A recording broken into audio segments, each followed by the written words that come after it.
Tag meine lieben Freunde, today I want to do something differently. I want to start a new series and I just happen to call it Couching. Why?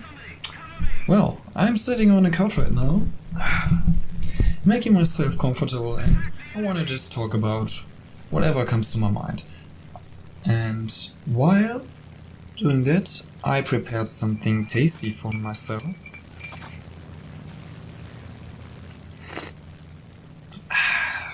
A jasmine tea.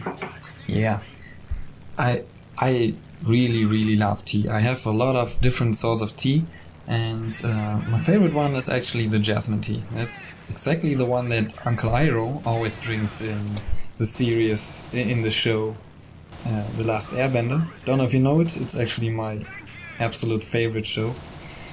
But, well, I mainly want to talk about War Thunder. And what do I want to talk about? Many people these days only brag about, they rant about War Thunder. What is bad about it? They change something, oh, everything's bad. I'm talking about the battle ratings. Is always an issue. It's something people talk about. Russian buys, the most famous thing apparently. And so on. I want to talk about those things. But first I want to say, what I mostly want to talk about is that people forget to appreciate what War Thunder actually has done right. What actually War Thunder is. What kind of game it is. It's such a great game for you not having to pay anything. I mean, sure, they get their money, and it is not completely free. You can do everything you want without paying, but especially if you're getting to high tiers, you kind of have to. But, well, don't play high tier, and it's a great game. But I actually like this game so much that I don't mind giving a little money to them, because they are doing great work. And yeah, first I want to go into a little detail about Russian buys. This is one of the most important things to talk about, because a lot of people, it's not long ago when it started. Nobody talked about it before, but somebody came up with the idea of War Thunder being biased against the Russians, so that their planes and their tanks are better than the counterparts. So if you are in a M4 Sherman and you're encountering a T-34, you have a lesser chance of winning against this tank. And yeah, in parts it's true, but that doesn't mean that Russian tanks are better.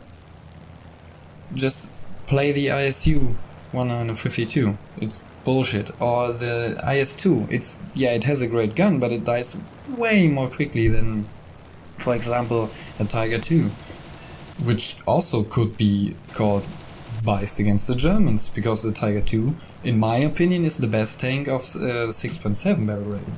So, yeah, but I have to admit, sometimes they fuck up their battle ratings a little bit.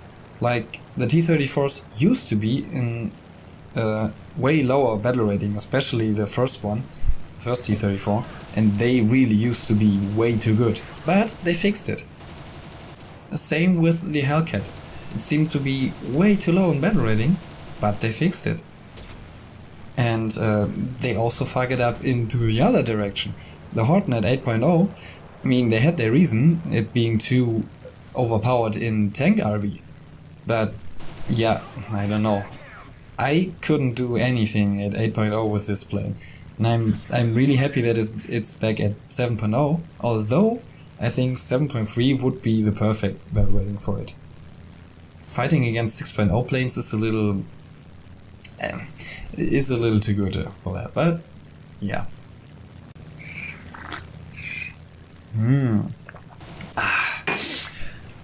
Yeah, and another thing are the planes. Many people say the Yak planes are way too overpowered. especially talking about the Yak 3P, or as many call it the Yak 3OP. But the thing is, yeah, they perform better than their counterparts in many aspects. But they only have 120 rounds of ammunition in one cannon. For that barrel rating, that is really bad, and that's the reason why in realistic they have such a low barrel rating. But the same thing you could say about the XP50 of the Americans. It climbs like no plane. No prop plane in the game. And it also performs in other reasons really well. But it does have a really low ammo count. So you can shoot a little bit and then you are out of rounds. So it's fair. I think it's fair. They don't overperform. So that's about Russian bias, and I think there's no Russian bias. In many aspects they are worse than the other tanks. In other aspects they are better. Right now I even feel like British tanks overperform a little bit. I mean, sure, they don't have explosive filler, so sometimes you can kill an enemy as quickly as he can kill you, but in many matches, I don't really know why, but they win without having killed like even 5 players of their team. I don't know why, but something is not right about. I'm sorry, I'm a little sick. Something is not right about the battle ratings in British tanks, but I'm sure they'll fix it.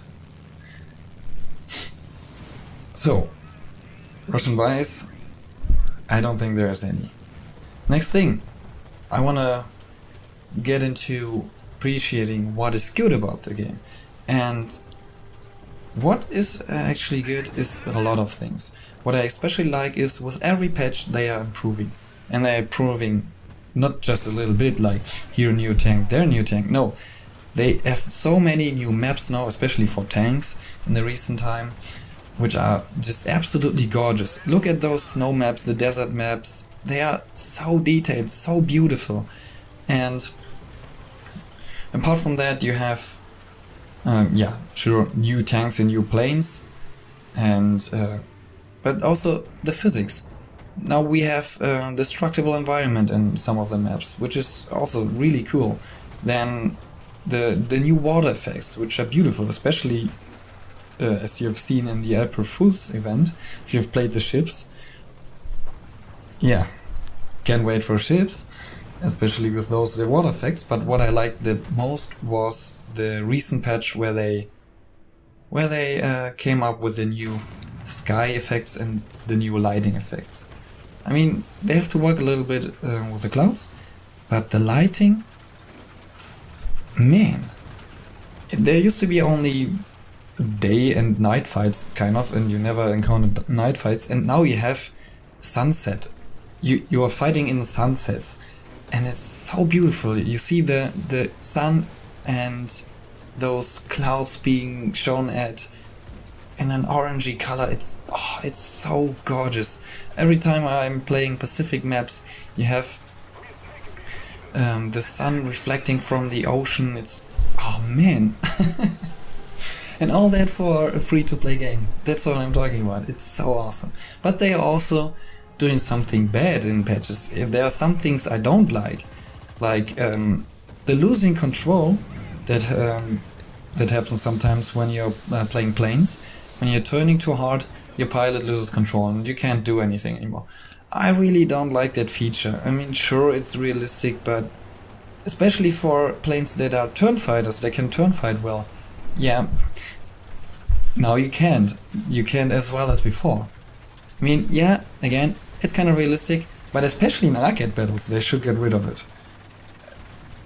What is in arcade? They improve the engine power of tanks. They now drive like, but losing control in aircrafts, I don't understand that.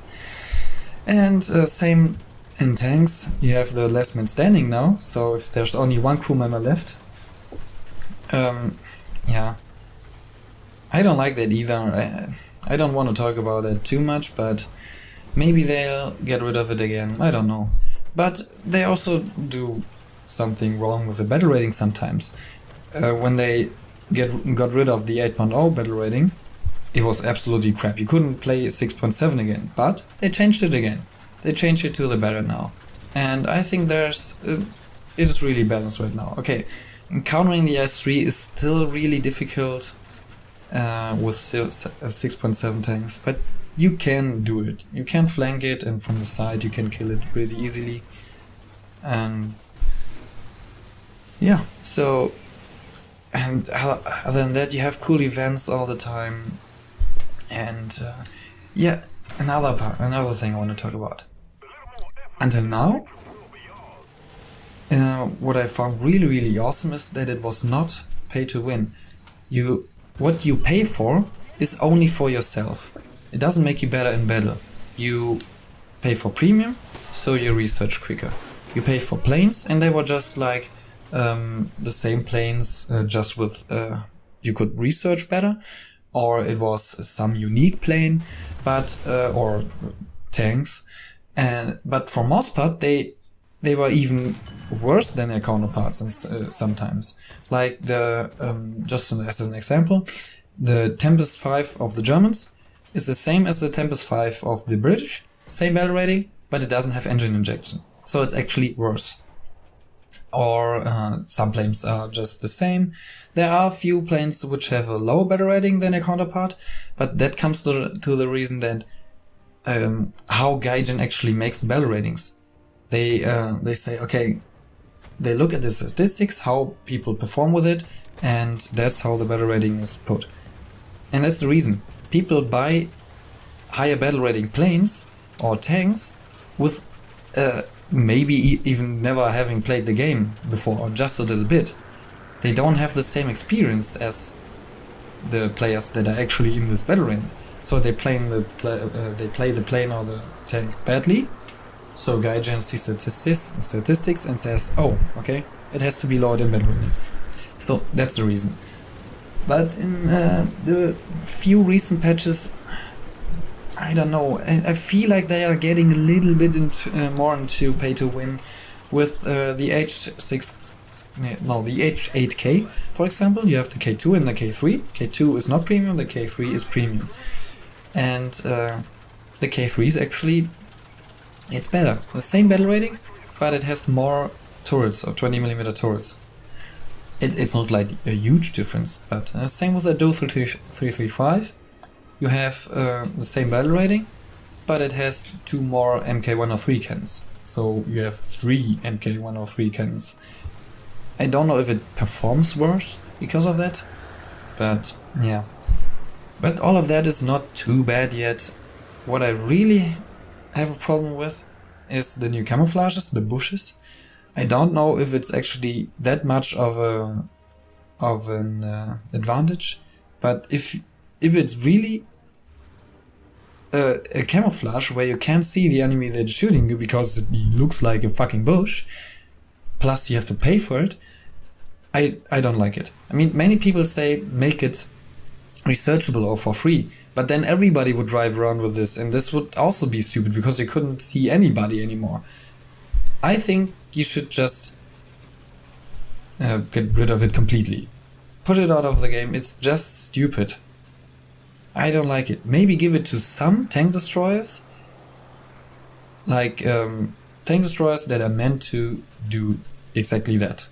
Get into camouflage, hide behind a bush and snipe. Although I also wouldn't like that gameplay wise, because you would just always get sniped from somewhere and don't know what the hell this was, and you can't avoid getting shot. I don't know. I don't like it at all. They should get rid of it completely. But yeah, other than that, it is, as I said, mostly you pay for your own, for yourself. Not to get better in battle, but to research a little more and to get unique planes and tanks and stuff. So yeah, that's what I really like about that. And the biggest problem with tank premiums I have with the rocket tanks, although most of them are balanced, just the Calliope. It is really not balanced, but it is so expensive that really nobody buys it, or just several people, so... But yeah, I will make a video about that in the future. But yeah, that's about it for today. I will do another one soon if I have something to talk about. But yeah, I hope you have enjoyed and we'll see you in the next video. Bis zum nächsten Mal.